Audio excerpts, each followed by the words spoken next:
présidentielle. Donc on le fait sur la ligne initiale du libéralisme au sens propre du terme national, mais sauf que la crise n'avait pas encore frappé, donc ça avait encore du sens.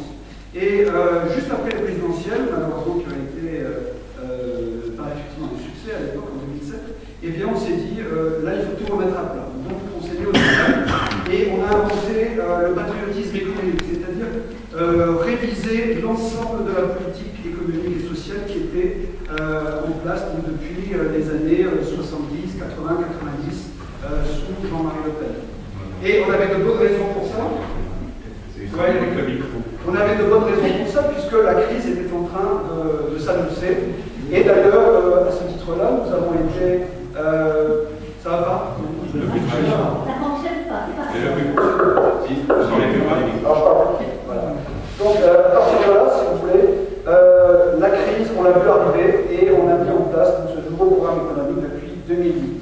Tant et si bien qu'on se trouve souvent accusé d'incompétence économique, mais je vous garantis que les incompétents économiques sont au pouvoir depuis 30 ou 40 ans. Puisque si le pays est ruiné aujourd'hui, c'est bien parce qu'ils ont été au pouvoir, c'est parce qu'ils ont retiré décennie après décennie tous les intérêts et la souveraineté de la France au niveau de notre monnaie, au niveau de notre budget. Jean-Yves Marquin en a déjà évoqué un petit peu le sujet tout à l'heure. Et puis également, très récemment, nos banques. Sachez que nos banques aujourd'hui sont passées sous contrôle de la Banque Centrale Européenne.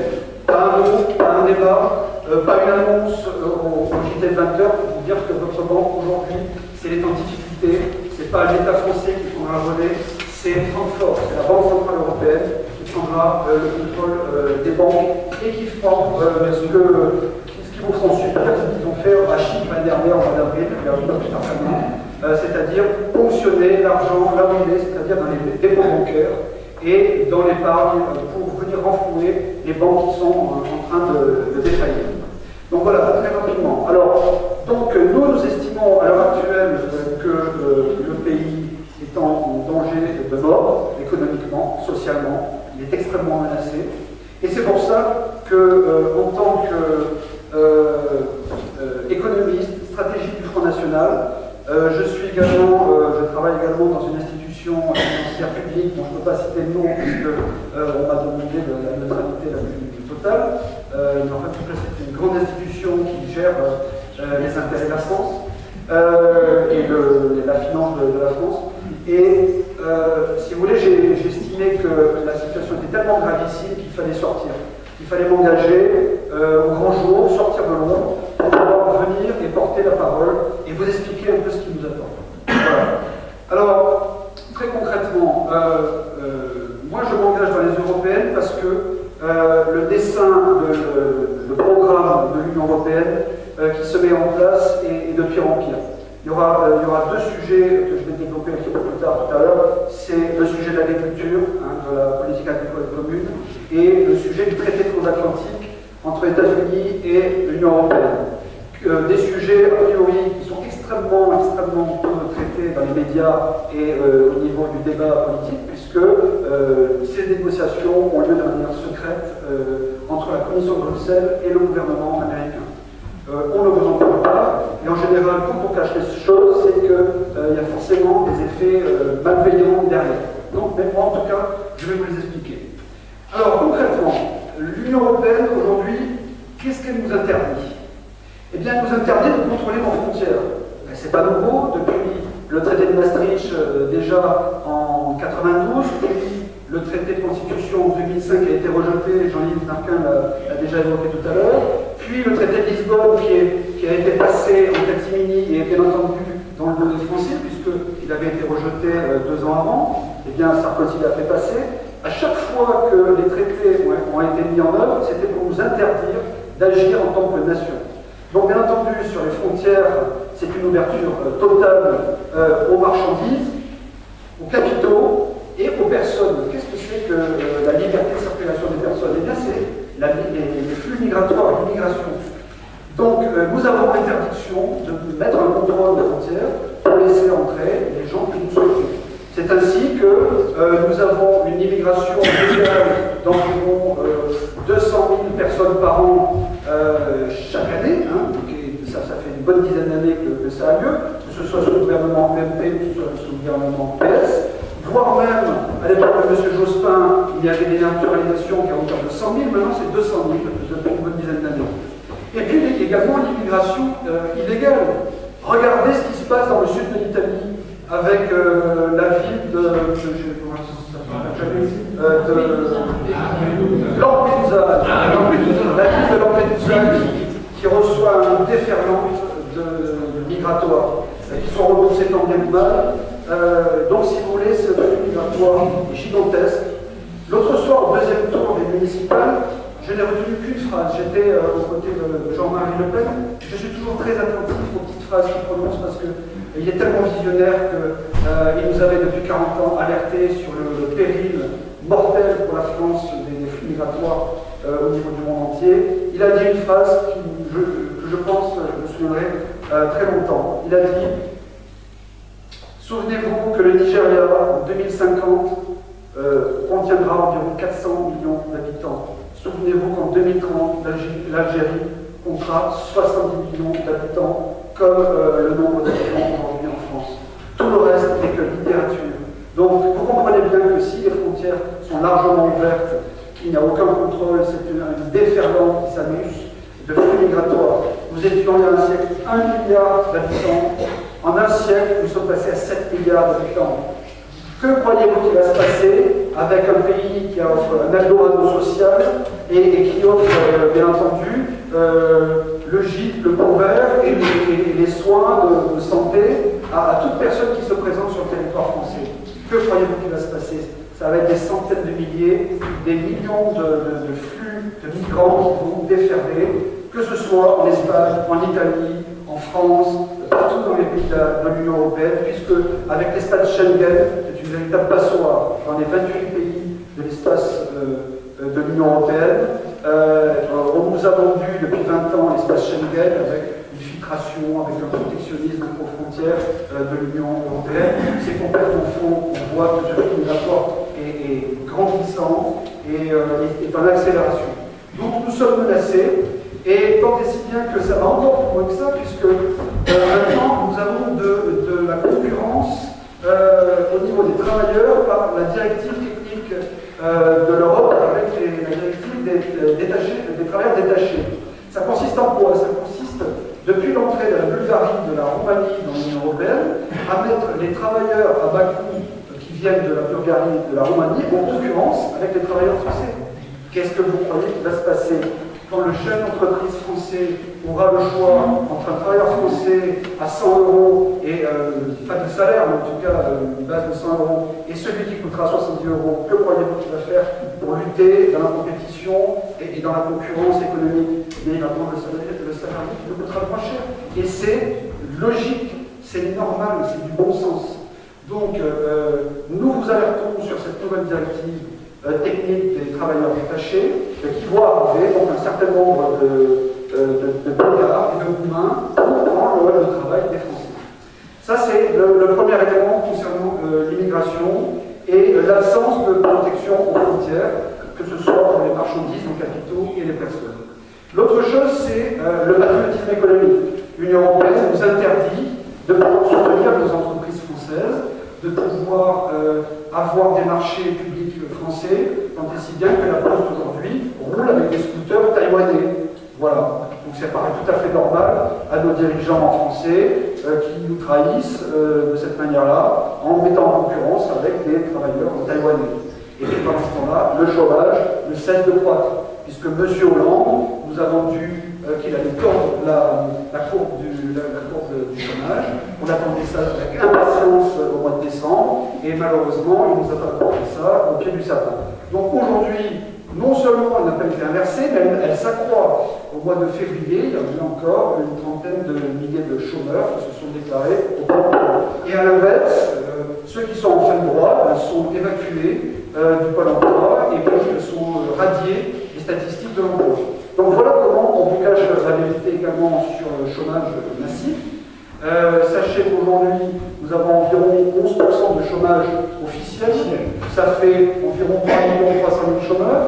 En tant qu'économiste, je peux vous dire que nous sommes pas loin de 6 millions de chômeurs réels aujourd'hui en France, de quasi-chômeurs, d'exclus du travail, de précaires, et 6 millions, c'est en absolu, c'est 10% de la population, et c'est environ 6 millions par année à 24, ça fait à peu près 18, 19, 20% de chômage réel de la population active.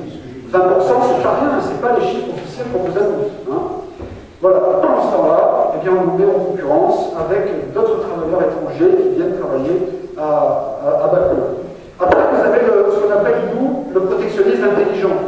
C'est-à-dire que toutes les grandes puissances mondiales, que ce soit les États-Unis, la Grande-Bretagne, que ce soit le Japon, que ce soit la Chine, toutes les grandes puissances ont des frontières, ont du contrôle aux frontières, ont leur monnaie, ont leur banque centrale qui fabrique la monnaie. Tout ça, c'est extrêmement normal. Eux pratiquent le protectionnisme à leurs frontières. Ils le font notamment grâce à leur monnaie, où en fait ils pratiquent ce qu'on appelle la dévaluation compétitive lorsque leur économie n'est pas assez concurrente ou concurrentielle par rapport à la guerre économique, parce qu'il faut dire le mot, hein, l'ensemble des pays aujourd'hui sont en concurrence, c'est une guerre économique qui fait rage. Eh bien, ils jouent sur la valeur de leur monnaie. La valeur de la monnaie, ils la dévaluent. C'est ce qu'on appelle une dévaluation compétitive. La Grande-Bretagne l'a fait il y a 3 ans. Les États-Unis le font en permanence. Le Japon l'a fait l'année dernière en baissant de plus de 30%, voire plus, donc le yen. La Chine également joue avec sa monnaie pour rendre compétitive leur économie et pouvoir inonder de produits de leur économie. Donc vous comprenez bien que nous, au niveau de la zone euro, nous avions, au début des années 2000, avant l'instauration de l'euro, nous avions de l'ordre de 2,5% de croissance économique. Là, à l'heure actuelle, au niveau de la croissance économique de la zone euro, nous sommes quasiment à zéro. Elle est pratiquement nulle. La France a fait 0,3% en 2002. Il y a une quinzaine d'années, une vingtaine d'années, la croissance économique de la France était de l'ordre de 2,5-3%. Vous voyez la chute terrible de la création de richesse dans notre pays. Mais la conséquence d'un ralentissement de la croissance économique, eh bien, ça se traduit par la perte du pouvoir d'achat. Ça se traduit par la montée du chômage. Ça se traduit par les déséquilibres des comptes sociaux dans la sécurité sociale, dans les retraites, dans la politique familiale, avec la réduction des allocations familiales, ou le conditionnement de certaines allocations en fonction de la situation des familles. Et c'est surtout la mise en œuvre pour compenser tout ça de l'austérité, parce que pendant ce temps-là, l'Union européenne, soumise à Washington aux intérêts américains, à partir de là, elle nous impose ce qu'on appelle l'austérité. Ce que j'appelle moi plutôt l'euro-austérité.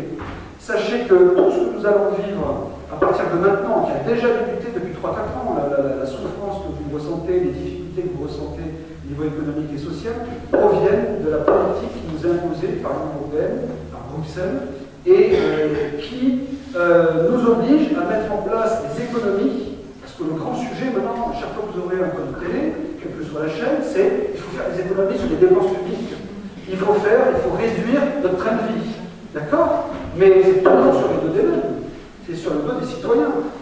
Que je sache, quand les banques, en 2008, ont été en difficulté, vous vous souvenez, quand le système bancaire mondial a bien failli basculer et que le président Sarkozy nous a expliqué qu'il fallait sauver l'économie mondiale et qu'en même temps, il fallait sauver le système bancaire français, eh bien, ils ont mis sur la table 360 milliards d'euros, avec 40 milliards immédiatement décaissés du budget français pour sauver le système bancaire français.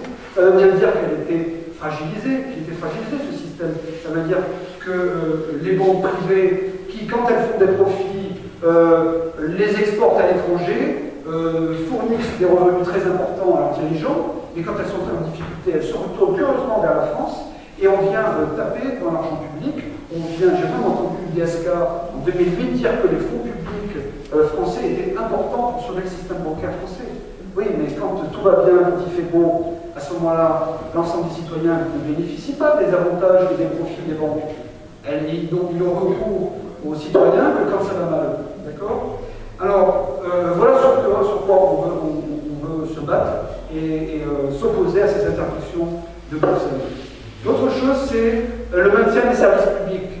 Il nous est interdit de pouvoir défendre les services publics. On le voit avec la Poste, on le voit avec France Télécom devenu Orange, qui a été privatisé. Les conséquences, vous les mesurez notamment. Moi, j'ai été frappé en consultant et en interrogeant les habitants du centre, d'Auvergne et de Toulouse. Chaque fois que j'ai posé des questions, la chose qui revenait en permanence, c'était les connexions Internet. Donc vous avez cette problématique de clivage entre les villes et les campagnes. La connexion Internet n'a pas le même débit que vous soyez au fin fond de la Creuse ou alors que vous soyez en banlieue parisienne. Et donc ça, c'est une inégalité qui est inacceptable. Et pourquoi on est arrivé là? Est-ce que vous croyez qu'à l'époque des PTT et de France Télécom, quand on était dans le secteur public, est-ce que vous croyez que le fin fond du Cambal n'aurait pas été équipé de téléphone? Eh bien, France Télécom, elle faisait des investissements nécessaires parce que c'était le rôle de l'État, de stratège, qui intervenait et qui investissait, qui mettait les moyens pour que tout citoyen ait l'égalité d'accès aux technologies et aux télécommunications. Ce n'est plus le cas. France Télécom a été privatisé, aujourd'hui c'est devenu Orange, et ils n'ont plus d'obsession, c'est de faire du profit, de la rentabilité immédiate, et bien entendu, ils sont bien loin de faire des investissements pour vous permettre d'avoir des conditions Internet simple, facile et à prix acceptable. Donc, c'est un des exemples que l'on peut situer. Mais vous avez aussi les fermetures de postes, vous avez aussi les fermetures de gendarmerie, de casernes, de casernes militaires, comme c'est le cas, par exemple, hier j'étais à Châteauroux, j'apprends que le 517e régiment du train a fermé ses portes l'année précédente pour laisser la place normalement à la venue d'entreprises et de cadres chinois qui viendraient soi-disant investir et créer des emplois en France en construisant des entreprises chinoises. Aguerré aussi. Voilà. Donc, vous avez la fermeture ou le déplacement des hôpitaux. Au lieu d'avoir des petits hôpitaux locaux, régionaux, dans les territoires ruraux, ça se rapproche maintenant des plus grandes villes. Pourquoi? Parce que l'État n'a plus les moyens de faire des financements et d'avoir financé la santé publique. Donc on fait des économies sur ce qui est bon pour les Français. En revanche, on ne fait pas d'économie quand il s'agit de financer et de renflouer le système bancaire qui est au bord de basculer.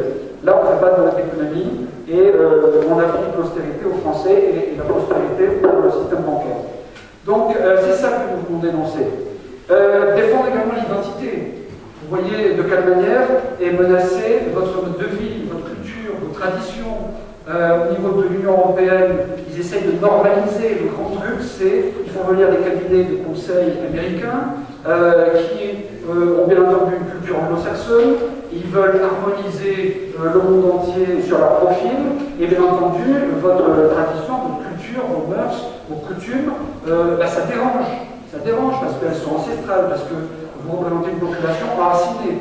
Donc toute cette culture-là et ces traditions-là, ils n'en veulent pas dans l'Union européenne. L'Union européenne est alignée sur le modèle anglo-saxon, américain, qui veut que tout le monde doit être uniformisé, qu'on doit défendre la logique des communautés et qu'on veut mettre en place une république communautaire avec un certain nombre d'ethnies qui veulent imposer leur mode de vie, qui veulent déstructurer nos modes ancestraux. Et voilà sur ce quoi nous voulons également nous battre. Après, vous avez la politique agricole commune, que nous connaissons tous depuis une trentaine d'années. Donc, il nous est interdit, au niveau de l'État, de donner directement une aide agricole directement à nos exploitants français, qu'ils soient céréaliers, qu'ils soient éleveurs français, que ce soit des petites exploitations agricoles moyennes ou importantes, des viticulteurs. Il est interdit d'aider directement. Pourquoi? Parce que le traité de Maastricht, le traité de Lisbonne, au niveau de la conception et de l'idéologie qui a été mise en place, Ils veulent prendre le contrôle et pouvoir alimenter avec le financement de la politique agricole commune. Sauf que c'est une source qui est en train de se tarir. Parce qu'ils nous ont vendu, il y a une trentaine d'années, à l'époque de M. Chirac, aidé également par les banques, je pense au Crédit Agricole, qui était effectivement la banque des agriculteurs, mais qui n'est plus aujourd'hui, il faut le savoir. Le Crédit Agricole aujourd'hui est devenu une grande banque mondialisée, qui a le même mode de fonctionnement que les grandes banques américaines, qui n'est plus une banque coopérative enracinée dans le territoire, et qui aujourd'hui est extrêmement fragile, il faut le dire, il faut le savoir. Marine Le Pen l'a même annoncé face à M. Moscovici il y a 2 mois en émission, et M. Moscovici s'est bien gardé de défendre le Crédit Agricole parce qu'il s'est parfaitement. Ils ont démenti. Hein. Ils ont démenti par une légère dépêche, mais la réalité, en tant qu'économiste, je peux vous dire que le Crédit Agricole est en situation de ne pas pouvoir prêter. Pourquoi? Parce qu'ils sont pris dans une nasse d'un maillage mondial avec une interconnexion entre le système bancaire et qui sont pris dans la problématique des pertes qu'ils ont enregistrées depuis la crise bancaire de 2007-2008. Oui, on compte sur plus, mais attendez, je compte déjà à 2007-2008, où effectivement, il y avait ce que vous appeliez la crise des subprimes, je ne sais pas pour certains vous en souvenez, et bien tout le système bancaire mondial a souffert des subprimes, et les pertes qui ont été enregistrées sont toujours là, elles sont cachées hors bilan, et je peux vous dire que l'ensemble des grandes banques mondiales de la zone euro et de la France sont extrêmement fragiles et menacées. Et c'est ce qui s'est passé, vous parlez de la Grèce, mais moi je parlerai encore plus de Chypre. Qu'est-ce qui s'est passé à Chypre l'année dernière? La Chypre est un des 18 pays de la zone euro, je me suis dit, là, c'est pas un pays éloigné, un pays de l'Est éloigné, ça fait partie des 18 pays de la zone euro. Et bien pour sauver à tout prix l'euro unique, où effectivement que Chypre, pour sauver ses banques, sortent de la zone euro, reviennent à leur monnaie nationale pour ensuite défendre leur banque, et bien non, l'Union européenne, la BCE et le Fonds monétaire international sont intervenus d'urgence pour dire on va vous donner un coup de main très rapidement, mais de grâce, trouver une solution. Dans la solution qu'ils ont trouvée, et le laboratoire qu'ils ont mis en place il y a 1 an, au niveau de l'Union européenne, c'est qu'ils ont piqué l'argent sur le compte des clients. Voilà la vérité. Voilà ce qu'il faut que vous sachiez. Comment ça s'est passé? Eh bien, tout client, que ce soit une entreprise, un commerçant, un artisan ou un foyer, un ménage, on leur a trouvé tout ce qui était au-delà d'une certaine somme pour venir renflouer leur banque privée qui était menacée de faillite. D'accord? Et comme le pays était lui-même menacé de banqueroute, ils ont trouvé cette solution-là, cet artifice, pour sauver la figure, sauver l'euro monnaie unique et de cette manière-là, reprendre le contrôle des banques. Et c'est toujours pareil, c'est soit le contribuable, soit le client au final qui paye. Mais c'est toujours vous qui assumez les dérives et l'incompétence économique de tous ces dirigeants. Donc voilà ce qui est en train de se passer. Alors sur le sujet des banques, sachez que très récemment, pas plus tard qu'il y a 3-4 semaines, l'Union européenne, la Commission de Bruxelles, a fait adopter ce qu'on appelle l'union bancaire. L'union bancaire, c'est quoi? C'est exactement le dispositif qu'ils ont mis en place à Chypre, c'est-à-dire la spoliation, le hold-up sur le compte des clients pour l'ensemble des citoyens de la zone euro et de l'Union européenne au sens large, pour sauver les banques qui commenceront à chuter et à faire faillite. Donc je vous le dis, je vous alerte, voilà ce qui est en train de se préparer. Donc attention à vos banques, je ne sais pas laquelle vous avez, mais de toute manière elles sont toutes dans la même situation. Il n'y en a qu'une qui est, on va dire, entre guillemets, relativement à l'abri en France, c'est la Banque Postale. Donc la pose derrière, pourquoi? Parce que vous avez l'État, vous avez la Caisse des dépôts, qui sont là en soutien au capital pour sauver et pour soutenir éventuellement les difficultés que vous rencontrerez dans un cas de nouvelle crise mondiale, les banques françaises. Toutes les banques, les autres banques sont des banques privées, elles sont extrêmement fragiles et menacées. Donc sachez-le, la même avertie en vaut 2, donc voilà. Alors après nous avoir spolié sur notre monnaie nationale, le franc, car avant l'euro, il y a 12 ans, la France a quand même existé avec le franc pendant des siècles. D'accord? Avant l'Union européenne, la France existait, il y a 25 ans, avant le traité de Maastricht. Et nous vivions plutôt pas mal, puisque nous venions à peine de sortir des 30 glorieuses. Donc c'est que c'était quand même un système qui fonctionnait. D'accord? les européistes, que ce soit l'UMP, que ce soit le PS, que ce soit le MoDem, l'UDI, les Verts, on croirait qu'avant l'Union européenne, il y a 25 ans, et avant l'euro, il n'y avait rien.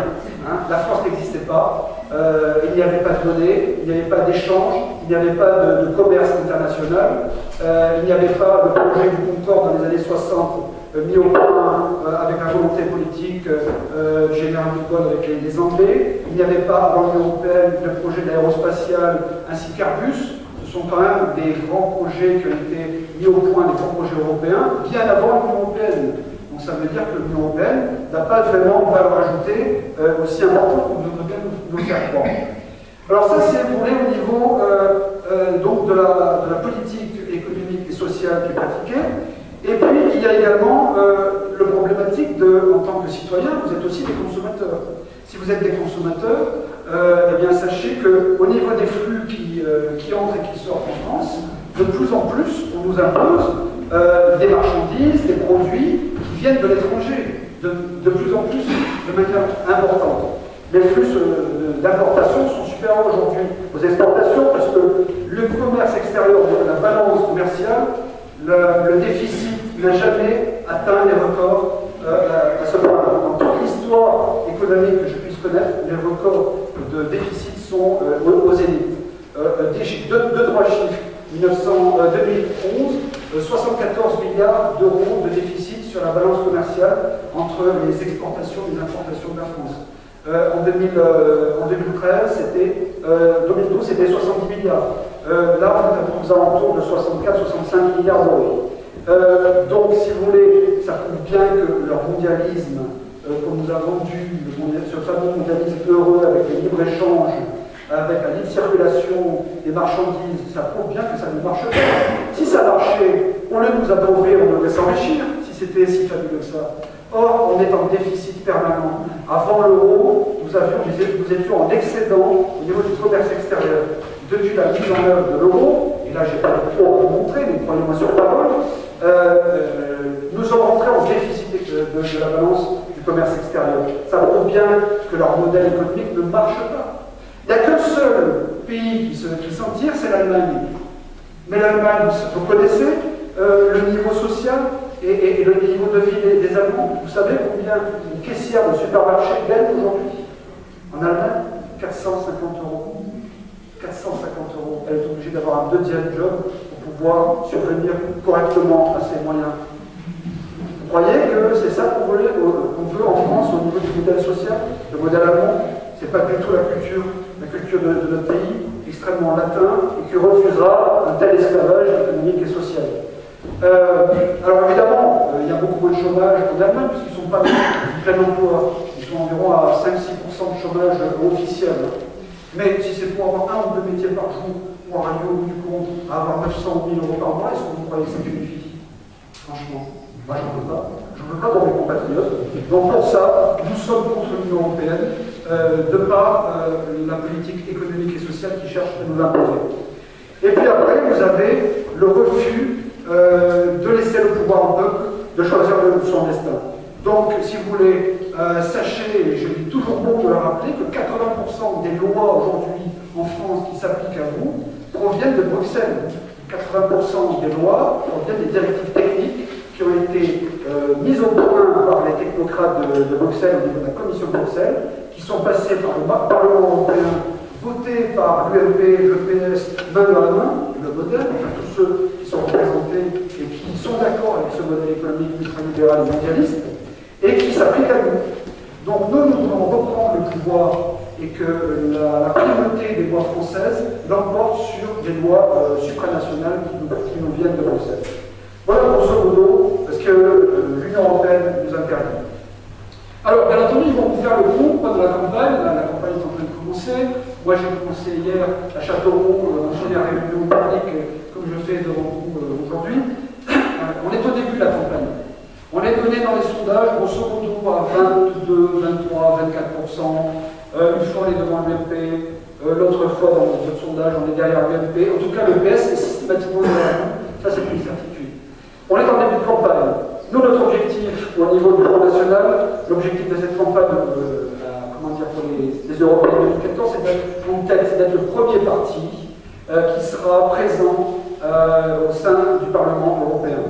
Pourquoi c'est important que nous arrivions en masse au niveau du Parlement européen? Parce que à partir de là, à l'heure actuelle, nous avons 3 députés. Nous avons Marine Le Pen, nous avons Jean-Marie Le Pen et nous avons Bruno Gollnisch.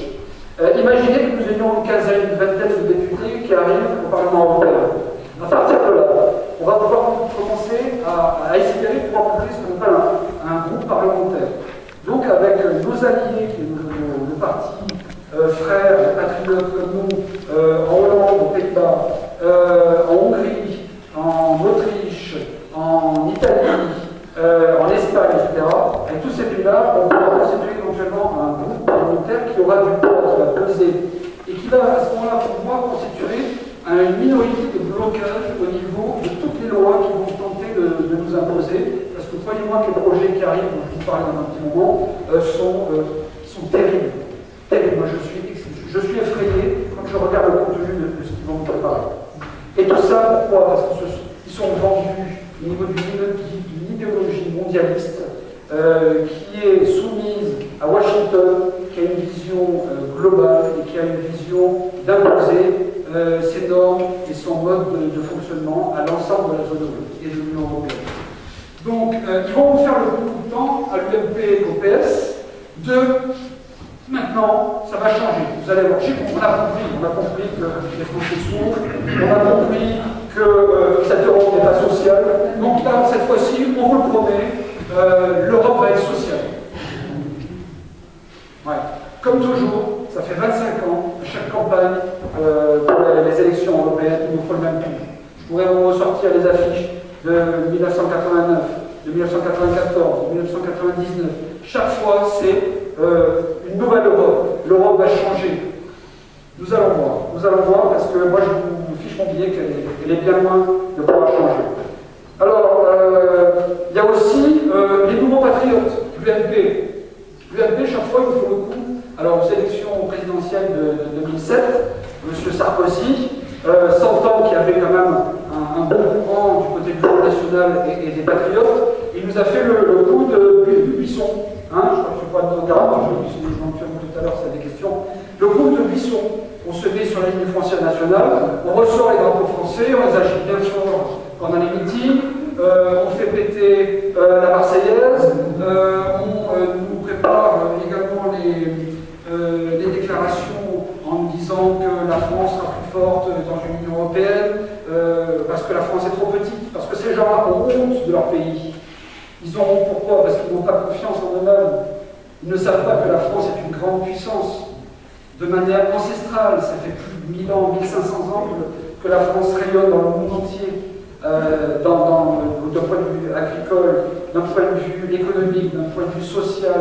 C'est la France des Lumières, c'est la déclaration. Les inventions techniques aussi. Le génie français, effectivement, au niveau de la science, l'architecture, la culture. La France est une grande nation, la deuxième puissance maritime mondiale derrière les États-Unis. C'est bien pour ça qu'ils veulent nous faire larguer la Nouvelle-Calédonie, parce qu'en larguant la Nouvelle-Calédonie, sachez qu'en droit maritime, c'est une zone de 200 000 marins autour de la Nouvelle-Calédonie qui va disparaître, qui n'appartiendra plus au territoire maritime français.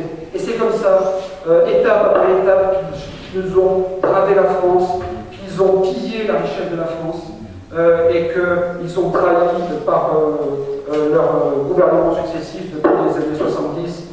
Moi j'estime que depuis Pompidou, ils ont tous trahi la France. Pompidou, Giscard d'Estaing, Mitterrand, successivement ils ont mené la même politique d'ouverture, d'ultralibéralisme, mondialisme. Ils ont ouvert les frontières, ils nous ont déplacés, ils nous ont dépossédés de notre monnaie, ils nous ont dépossédés de notre budget plus tard qu'en 2012. Puisque nous, maintenant, le ministre de l'économie français doit aller présenter son budget à la commission de Bruxelles pour aller faire signer par son maître le budget à faire voter par l'Assemblée nationale. Nous sommes dépossédés maintenant, comme je vous l'ai dit tout à l'heure, de nos banques, du contrôle de nos banques.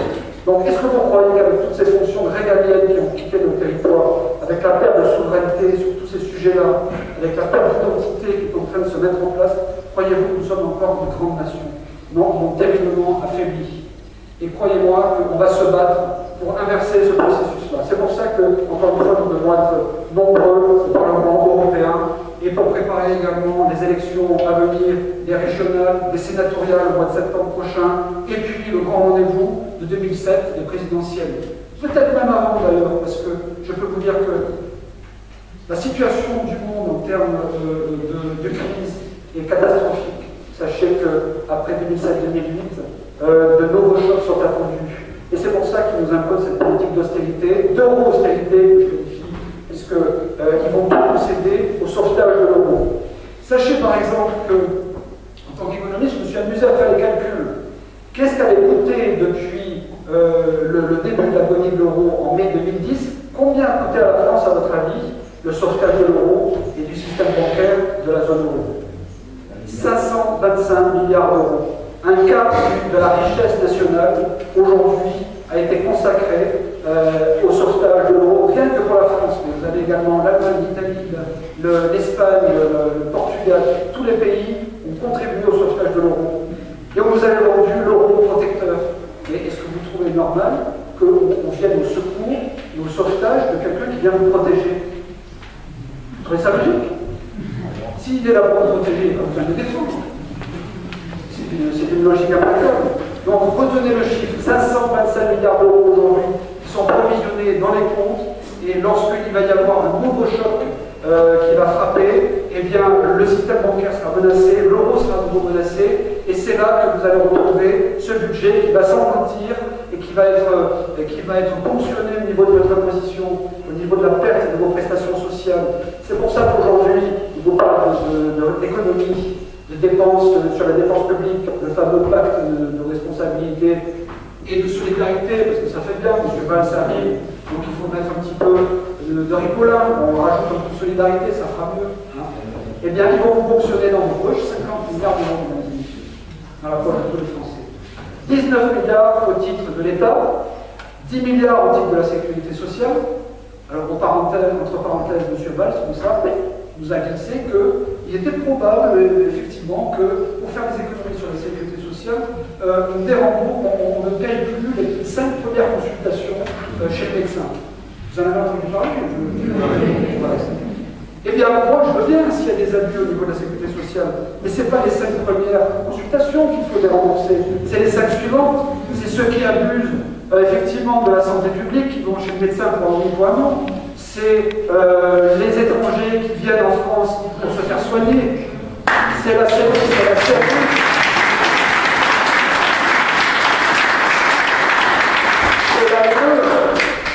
C'est tous ces gens-là qui débarquent en France, qui viennent se faire soigner, voire qui viennent s'établir, parce que ce qui n'est pas beaucoup communiqué, c'est aussi qu'un retraité étranger qui arrive sur le territoire français pour un déploiement, pour le cousin qui est là, pour l'oncle, la tante, etc., qui s'établit sur le territoire français, sachez que s'il fait la demande, il bénéficie d'une retraite, un minimum de retraite de 780 €, alors qu'il n'a jamais cotisé un seul euro de toute sa carrière. Voilà le scandale. Ça, ni l'UMP, ni le PS ne vous diront ces mesures-là. Et bien entendu, qui c'est qui paye? Eh bien c'est vous, c'est vos cotisations, ce sont vos prestations sociales qui vont être en diminution. Et pourquoi ils viennent en France? Parce que c'est la droite sociale. Ils vont pas en Espagne, ils vont pas en Italie. Il y a 4 ans, 5 ans, il y a 1,5 million d'étrangers, d'immigrés qui ont été naturalisés en Italie, en Espagne. Croyez-vous qu'ils sont venus? On leur offre le logement. Ils sont prioritaires au niveau national, ils sont prioritaires sur les Français pour le logement, au niveau de l'asile politique et de l'asile migratoire. Donc effectivement, ils sont prioritaires, ils passent devant et les Français passent derrière. Vous trouvez ça normal? Voilà, donc à partir de là, si vous voulez, c'est contre tout ça que nous devons lutter. Alors, au-delà de ce que je vous ai expliqué sur les grands sujets macroéconomiques, sociaux, identitaires, il y a également ce recul de l'État, la disparition des services publics. Je vous ai dit rapidement un mot tout à l'heure, la fermeture des postes, les hôpitaux qui se déplacent, les gendarmeries, la fusion de la gendarmerie avec la police par M. Sarkozy en 2008-2009, la suppression de 12 000 voire 16 000 effectifs personnel de la police et de la gendarmerie. Donc il ne faut pas s'étonner ensuite de l'insécurité grandissante dans les villes, mais encore plus dans les campagnes, dans les territoires ruraux. Vous avez tous entendu parler autour de vous des problématiques de délinquance, qu'elles soient petites, qu'elles soient importantes, les vols, ce qu'on appelle en anglais le homejacking, c'est-à-dire le saucissonnage de personnes âgées. Moi je suis horrifié, même dans les petites villes, dans les communes, même proches de Paris, des personnes âgées qui sont saucissonnées chez elles pour leur faire cracher leur carte bancaire, leur numéro de carte bancaire, et qui se font tabasser. Est-ce que vous croyez que ça existait il y a 10, il y a 20 ou 30 ans dans la campagne et dans le communes? Je trouve ça scandaleux. Moi, ça me scandalise.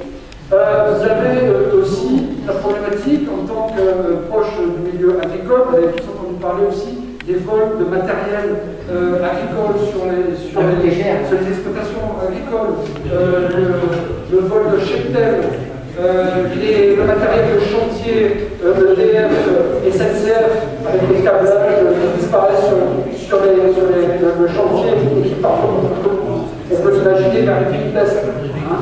Est-ce que vous croyez que ça existait il y a 10, 15, 20 ans, avant que ces flux migratoires provenant du pays de l'Est, avant l'Union européenne? Non, ça n'existait pas, vous savez très bien, ça ne se passait pas comme ça. Vous avez aussi la menace de la ruralité.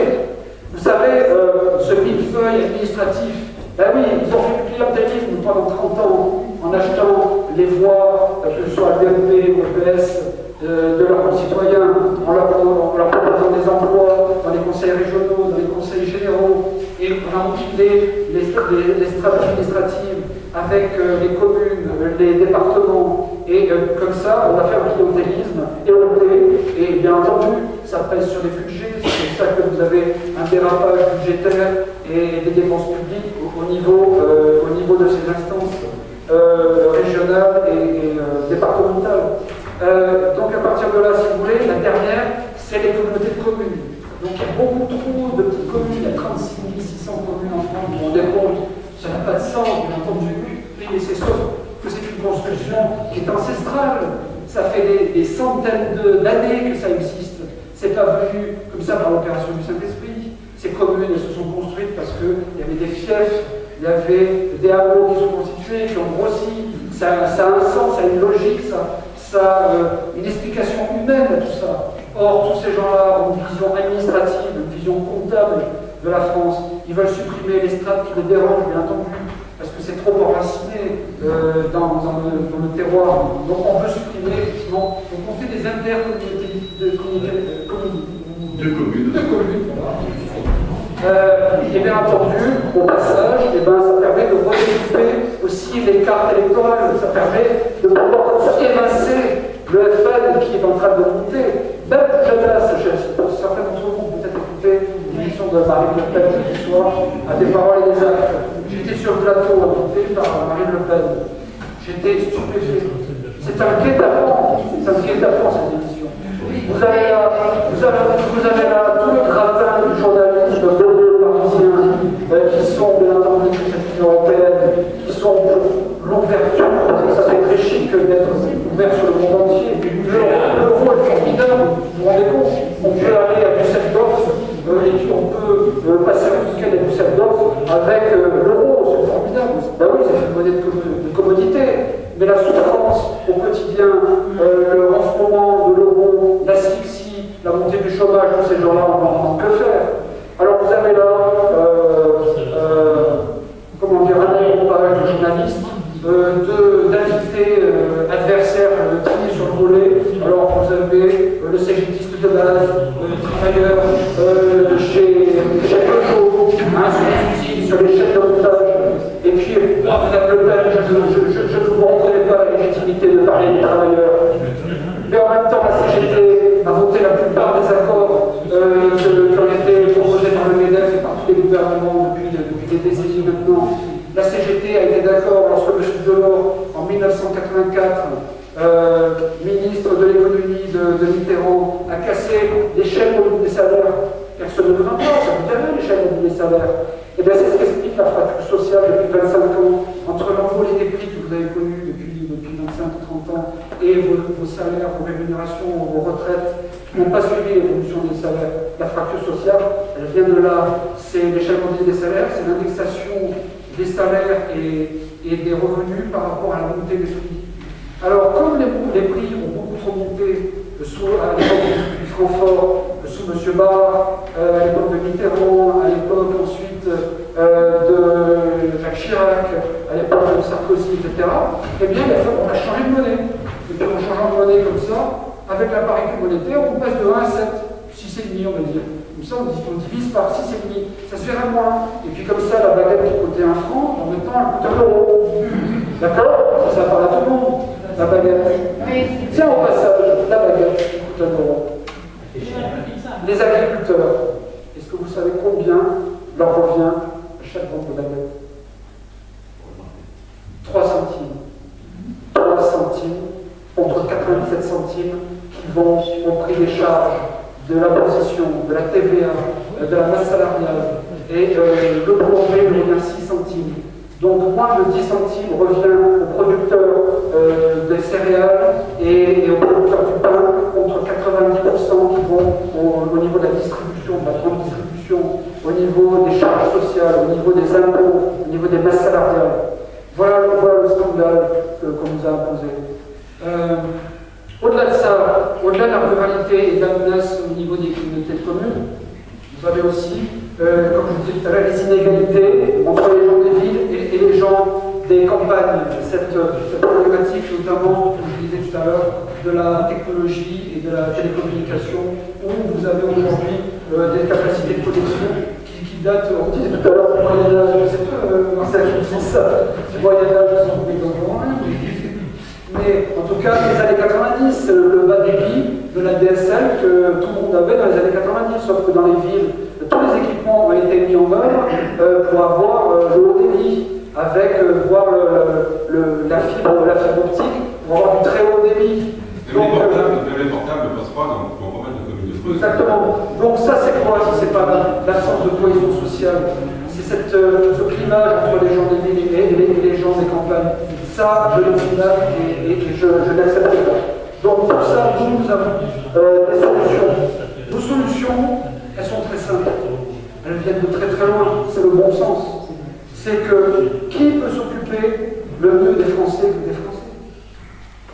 Qui peut s'occuper le mieux que des politiciens français qui ne se sont pas vendus aux institutions supranationales que sont l'Union européenne, que sont la Banque centrale européenne, que sont le FMI à Washington, que sont l'OCDE. Tous ces gens-là ne voient qu'au travers des institutions supranationales. Vous aviez M. Sarkozy qui réunit le monde entier dans les sommets du G20. Alors maintenant, ça fait moins recette, les sommets du G20. Mais alors, M. Sarkozy voulait modifier, changer l'économie mondiale. On a vu le résultat. On a vu le résultat, 6 millions de chômeurs, 2 000 milliards d'euros de dette en 2014, mesdames et messieurs, nous avons 2 000 milliards d'euros de dette. Il y a 10 ans, nous étions environ à 1 000 milliards. En 10 ans, nous avons doublé la dette, alors nous avons mis 30 ans pour faire 1 000 milliards de dettes. Et tout ça a commencé dans les années 70, en 73, avec Pompidou, avec Giscard d'Estaing, qui ont modifié le système de financement de la France au niveau des infrastructures. Que je sache, le commissariat à l'énergie atomique a été financé par la Banque de France à l'époque, sous monsieur le président général de Gaulle, dans les années, fin des années 50, début des années 60. Tout le réseau autoroutier que vous connaissez à l'heure actuelle avait été financé par des investissements qui avaient été faits par la Banque de France via le Trésor public, via l'État, qui se retournait vers sa banque pour financer à taux d'intérêt zéro les infrastructures françaises. Le financement des universités, le financement des hôpitaux publics, avec la multiplication de ces hôpitaux, y compris dans les coins reculés de la France. Tout ce qui a fait cette richesse dans la trempe glorieuse qui a disparu à partir des années 70, 80, 90. Pourquoi? Parce que ces voyous-là, parce qu'il n'y a pas d'autre nom, ces voyous-là ont vendu les intérêts de la France aux marchés financiers internationaux, qui sont dirigés en grande partie par les banques qui sont situées à Wall Street, à New York, qui sont situés à la City de Londres, qui n'ont qu'une chose, leur mot d'ordre, c'est le profit financier immédiat. Et ils sacrifieront tout à ses profits financiers immédiats. Est-ce que lorsque ça ira mal, parce que comme tout système, il est cyclique, quand ça va mal, quand on est au creux de la vague, eh bien, et qu'on est en phase de crise, toutes les grandes multinationales privées qui ont été privatisées sous, à l'époque de Mitterrand, sous les socialistes, eh bien, toutes ces entreprises-là, quand elles vont mal, elles se retournent vers l'État, comme par hasard. Mais attendez, moi je comprends pas très bien. Quand vous faites des profits, vous êtes privé, et quand vous faites des pertes, vous êtes pour l'État. C'est quand même curieux, il y a quand même un bon sens dans tout ça. Eh bien, nous voulons l'État en permanence. Nous voulons l'État stratège pour redresser l'économie, le social et la culture identitaire de la France. Avec un État stratège qui va être à l'écoute des Français, de la souffrance des Français, qui va répondre à leurs besoins en rétablissant les services publics, en refinançant les services publics. Et s'il faut, on veut dire, à laisser tomber le système bancaire privé pour ne sauver que les banques où il y a vos dépôts et votre épargne, je pense par exemple au Crédit Agricole qui est près de chez vous, je pense à la BNP, je pense à la Société Générale, toutes ces banques-là qui sont des banques de dépôt, mais qui elles-mêmes continuent à spéculer sur le marché financier. S'il faut laisser tomber ce type de banque pour sauver les banques de dépôt, on le fera. Mais on ne le fera pas au détriment de la richesse des Français. Alors, nous, ce que nous voulons, c'est effectivement lutter contre la technocratie de Bruxelles, celle qui décide de votre avenir, celle qui vous dicte ce que vous allez manger demain, avec notamment le traité transatlantique, parce que venons-y, après la politique agricole commune, venons-y. Le traité transatlantique, qu'est-ce que c'est? Eh bien, depuis 30 ans, ils nous ont construit l'Europe avec le libre-échange au niveau de la communauté européenne. D'abord à 6, puis à 8, puis à 10, puis à 12, maintenant on est 28. D'accord? Cet élargissement qui bientôt va s'ajouter l'Ukraine et la Turquie.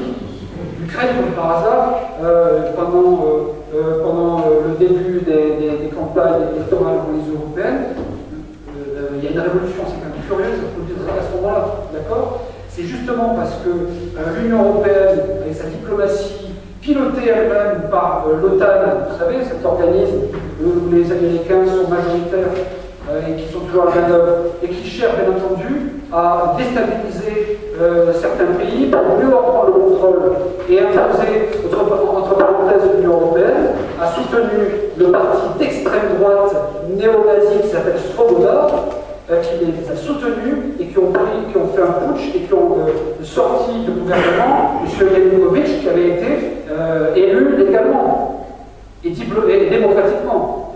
Il a été dégagé, tout ça parce qu'il n'a pas voulu faire allégeance en signant en fin novembre 2013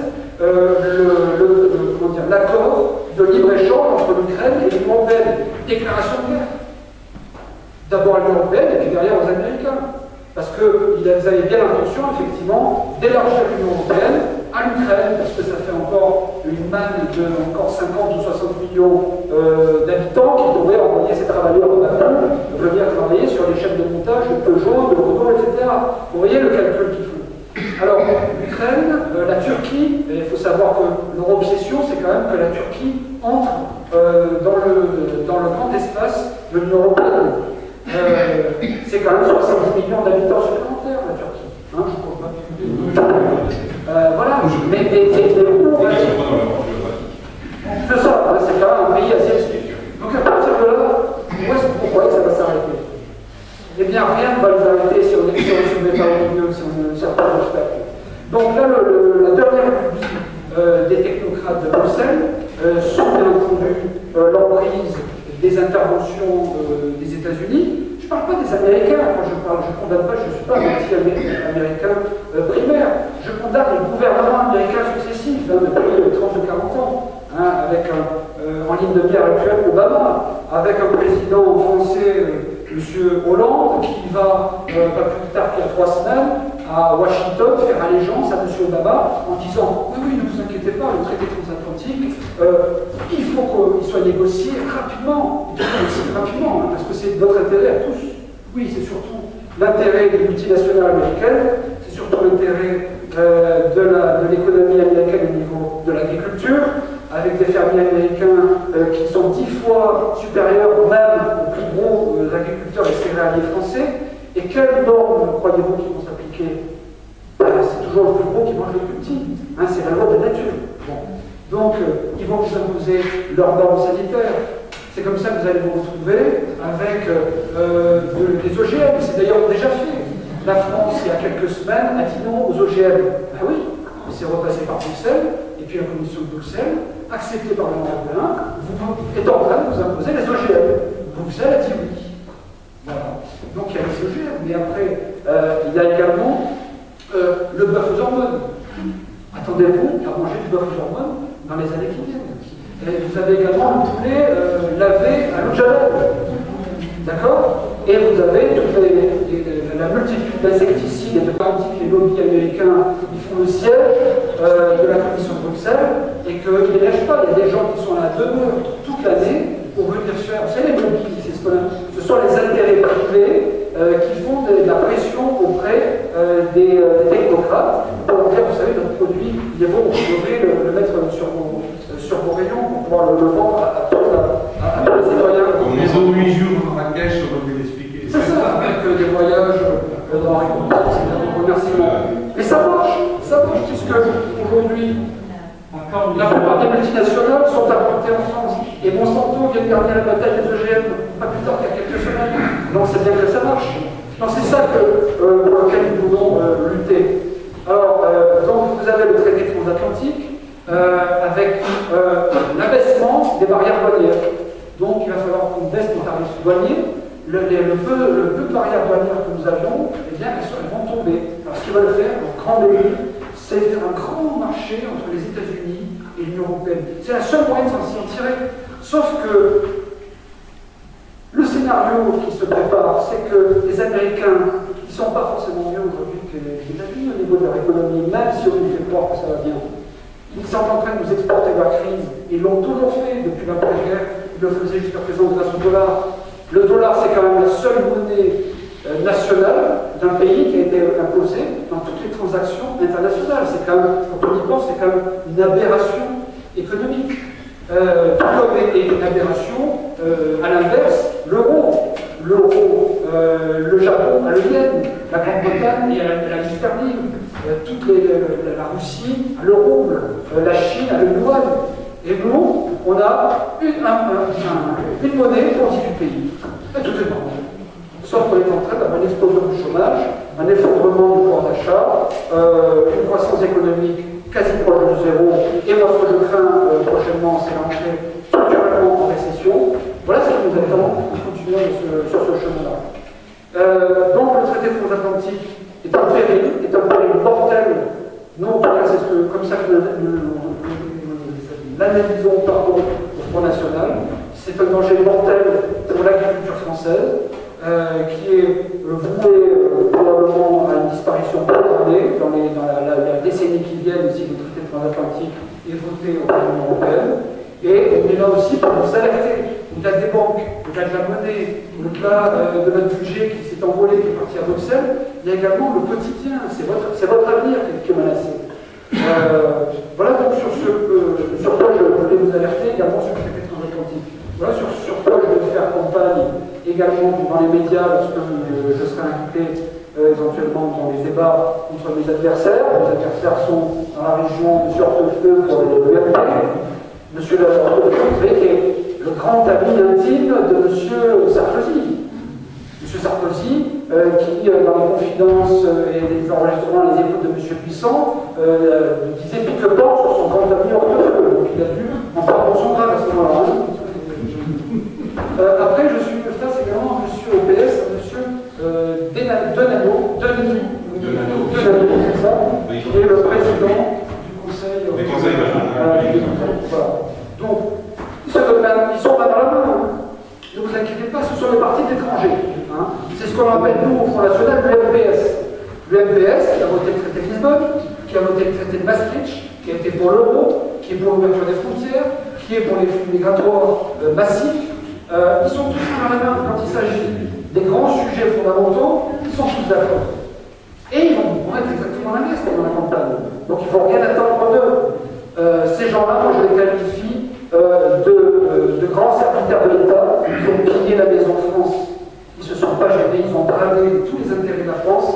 Et c'est pour ça que moi je me suis engagé en politique récemment, tout en étant dans l'ombre au Front National au niveau du programme économico-social, qui est maintenant pas nouveau, puisque ça fait environ maintenant 6 ou 7 ans qu'il est en place, ce patriotisme économique qui veut rendre le pouvoir aux Français, qui veut rétablir la prospérité au niveau des citoyens, tous les citoyens, tous les Français, quels qu'ils soient. Cette opposition et ces accusations de monter les Français les uns contre les autres, elle est totalement fausse. Elle s'adresse à tous les Français. Nous ne reconnaissons aucune communauté, quelle qu'elle soit, ethnique, religieuse, quelle qu'elle soit. À partir du moment où nous sommes Français, nous défendrons leurs intérêts et ceux de la France. Alors après, pour en venir à des solutions au niveau du Front National, au-delà du patriotisme économique que je vous ai défini, c'est-à-dire aider les entreprises françaises avec les grands marchés publics français, au-delà du protectionnisme intelligent, que nous qualifions d'intelligent, parce que nous considérons que la libre circulation, le libre-échange, il est idiot, il est imbécile. Quand tous les autres ferment leurs frontières et contrôlent leurs frontières pour éviter que la libre circulation soit positive et non pas négative, nous, on a ouvert complètement nos frontières pour laisser passer n'importe quoi et n'importe qui. Et bien, au-delà de ça, ce que nous voulons défendre, c'est la PAF. Moi, je veux donner une grande PAF à la PAC.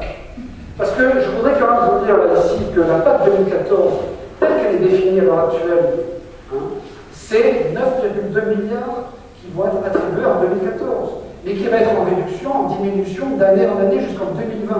C'est ça qui se prépare. Parce qu'avec la politique d'austérité, pour sauver l'euro et sauver les banques, eh bien, il faut bien prendre l'argent quelque part. D'accord? Les fameux 50 milliards d'euros de l'État. Vous croyez qu'ils vont continuer à maintenir une aide au niveau de la PAC au même niveau que les années précédentes? C'est impossible. C'est arithmétiquement impossible. Nous donnons 20 milliards d'euros par an depuis l'époque de Maastricht en 92, l'équivalent de 20 milliards d'euros par an à Bruxelles et à l'Union européenne. Il ne nous revient que 13 milliards d'euros pour les aides agricoles de la PAC. Et puis 1 ou 2 milliards pour le reste, pour soutenir certaines villes, certains pans de l'infrastructure au niveau de l'industrie qui arrive encore à survivre aujourd'hui. Donc 13 milliards, mais elle est en régression, on est en train de passer à 9 milliards, comme je viens de vous le dire. Donc nous, ce que nous proposons, compte tenu que la PAC de 2014 à 2020 va sérieusement réduire, eh bien c'est de réintroduire la PAF, c'est la politique agricole française. Ça veut dire pour ça que nous sommes obligés de sortir de cette Union européenne-là, de cette Europe-là. Ça veut dire que nous voulons reprendre le contrôle et le pouvoir sur cette politique économique et agricole. Et je vous annonce ça ce soir, avec l'aval de Marine Le Pen, nous annonçons que la PAF se situera aux alentours de 12,9 milliards, on va dire 13 milliards, que l'on continuera à maintenir le niveau d'aide agricole, que ce soit auprès des céréaliers, que ce soit auprès des petites et moyennes exploitations agricoles, les éleveurs, les viticulteurs, pour continuer à soutenir cette profession qui est durement touchée par la baisse des revenus. Quand vous pensez que le revenu moyen agricole par tête de l'agriculteur est en diminution, notamment chez les éleveurs, de 25% depuis 15 ans. Le revenu a baissé de 25% en 15 ans chez les éleveurs. En 2015, les quotas laitiers vont disparaître. À votre avis, qu'est-ce qui va se passer? C'est la disparition des éleveurs et des producteurs de lait qui vont être en concurrence avec le Brésil, avec l'Afrique, avec les pays d'Europe de l'Est, avec tous les autres grands pays, avec les États-Unis. On vous importera du lait qui ne sera peut-être pas liquide, qui sera peut-être lyophilisé, mais en tout cas, ce sera du lait qui ne sera plus français. Donc, ça, si vous voulez, c'est intolérable. Donc, à partir de là, qu'est-ce qui va se passer lorsque les quotas laitiers vont disparaître en 2015? La disparition également des éleveurs et des producteurs de lait. Il y a un chiffre, moi, qui m'a horrifié quand j'ai commencé à regarder de plus près ce qu'avait donné comme résultat la PAC. Eh bien, c'est quand même un agriculteur tous les deux jours qui se suicide. Et ça, c'est intolérable. c'est inhumain que des hommes politiques abandonnent une profession aussi héroïque que ce métier d'agriculteur. Tout comme d'ailleurs les pêcheurs sont dans la même souffrance professionnelle et sociale que les agriculteurs. Donc moi je trouve ça intolérable, et le seul moyen c'est de reprendre le pouvoir en France grâce à ce que qu'on vous propose, la PAF. Donc voilà ce que nous souhaitons. Alors, toujours sur la PAF, il y a quelque chose qui nous paraît important, c'est que nous souhaiterions lancer également les états généraux, rétablir les états généraux comme c'était la tradition ancestrale. C'est-à-dire que les agriculteurs, les éleveurs, fassent tous les ans, tous les 2 ans, à définir par leur doléance, voilà ce que nous souhaiterions voir, exprimer leurs besoins, et à partir de là, en tirer une politique agricole nationale qui répondra aux besoins des agriculteurs et des éleveurs. Donc avec un cahier de doléances et en mettant au point des états généraux qui n'existent pas, qui ont disparu depuis bien longtemps. Voilà ce que je vous propose également donc, au titre de la PAF. Donc je vous rappelle, de l'ordre de 13 milliards de budget contre 9 milliards pour la PAF 2014-2020 et qui va diminuer jusqu'à 2020. Et puis, bien entendu, sachez qu'on va se trouver face à l'adversaire terrible, la Chambre nationale d'agriculture, avec l'UMPS, qui sont bien entendu tous favorables au traité transatlantique, pour encore une fois ouvrir les frontières aux produits américains, aux normes américaines. Ils sont tous favorables, bien entendu, ils ont été vendus aux intérêts bruxellois, et de cette manière-là, ils ont trahi leurs compatriotes. Voilà ce que je voulais vous dire dans les grandes lignes. Alors pour tout ça, c'est bien joli, mais moi je vais vous représenter en tant que tête de liste au niveau de l'Euro-Région, du Limousin, de l'Auvergne et puis du centre.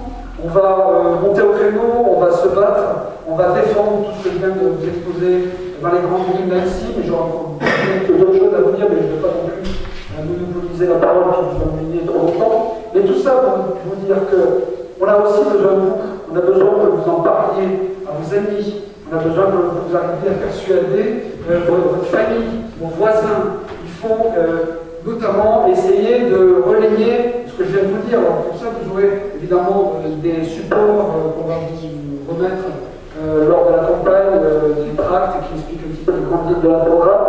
Vous pourrez ainsi communiquer autour de vous, mais il faut rassembler, il faut mobiliser les gens autour de vous parce que c'est l'avenir de la France, c'est l'avenir, c'est votre avenir, c'est l'avenir de vos enfants.